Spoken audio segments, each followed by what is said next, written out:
السلام علیکم ورحمۃ اللہ وبرکاتہ۔ محترم ناظرین کرام، قضا نماز کس طرح سے ادا کی جائے، ایک بھائی نے یہ معلوم کیا ہے اور وہ خود ہی کہنے لگے کہ میں تو اس طرح ادا کرتا ہوں کہ ثنا چھوڑ دیتا ہوں، اعوذ باللہ چھوڑ دیتا ہوں، بسم اللہ چھوڑ دیتا ہوں، اور پھر ایک مرتبہ رکوع کی تسبیح سبحان ربی العظیم، اور پھر آگے چل کر کے ایک مرتبہ سجدے کی تسبیح سبحان ربی الاعلی، اور تیسری اور چوتھی رکعت میں الحمد شریف بھی نہیں پڑھتا ہوں، اور اس طرح سے میں جلدی جلدی نماز پوری کر لیتا ہوں۔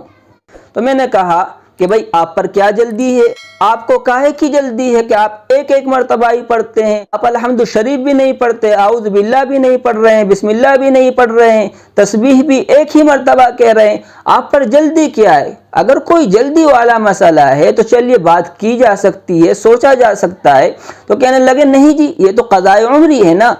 گویا کہ یہ سمجھ لیا گیا کہ قضاء عمری کی نماز وہ یوں ہی ہلکی سی نماز ہے اور اس کو جیسے تیسے گویا کہ الہانہ سا اتارنے کے لیے پڑھی جاتی ہے، بس یوں ہی پڑھ لی جائے۔ میرے عزیزوں اور میرے دوستوں، ایسا نہیں ہے، وہ فرض نماز ہے، آپ کے ذمے میں وہ قرض ہے، اس کو اسی طرح سے ادا کرنا ہے جس طرح سے آپ نماز ادا کرتے ہیں، وقتیہ نماز ادا کرتے ہیں۔ تو سلیقے سے اسی طرح سے سنتوں کے ساتھ سنتوں کی رعایت کر کے کہ جس طرح سے نماز پڑھی جاتی ہے اسی طرح سے قضا نماز بھی ہمیں پڑھنی ہے۔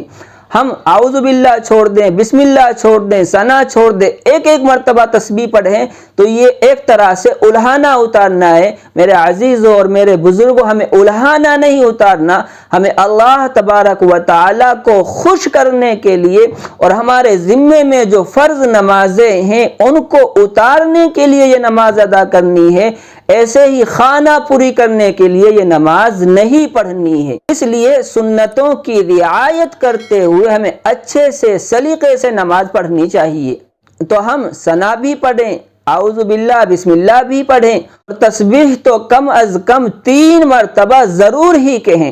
اس لیے کہ یہاں صرف فرض ادا کرنے کا مسئلہ نہیں ہے، ہم میں جلد بازی اتنی ہوتی ہے کہ ہم صحیح طرح سے رکوع میں پہنچ نہیں پاتے اور اس سے پہلے ہمیں اٹھنے کی فکر لگی رہتی ہے، ابھی ہم صحیح طرح سے قومے میں کھڑے بھی نہیں ہو پاتے کہ ہمیں رکوع میں جانے کی جلدی ہوتی ہے۔ تو یہ تو اس وقت ہے کہ جب ہم 3 مرتبہ پڑھ رہے تھے، اب جب ہم ایک مرتبہ پڑھیں گے تو ہمارا رکوع ہی صحیح طرح سے ادا نہیں ہوگا کہ ہم ابھی گئے بھی نہیں ہیں اس میں، ایک مرتبہ کہنے میں ہمیں کتنا وقت لگے گا، جبکہ دماغ میں پہلے سے جلد بازی گھسی ہوئی ہے اور پہلے سے دماغ میں یہ بات ہے کہ یہ قضاء عمری ہے، اس کو تو ایسے ہی ادا کرنا ہے۔ تو میرے دوستو، ہماری یہ نماز ادا ہوگی ہی نہیں، اس نماز پہ تو لعنت برستی ہے، اس نماز کو تو منافق کی نماز کہا گیا ہے۔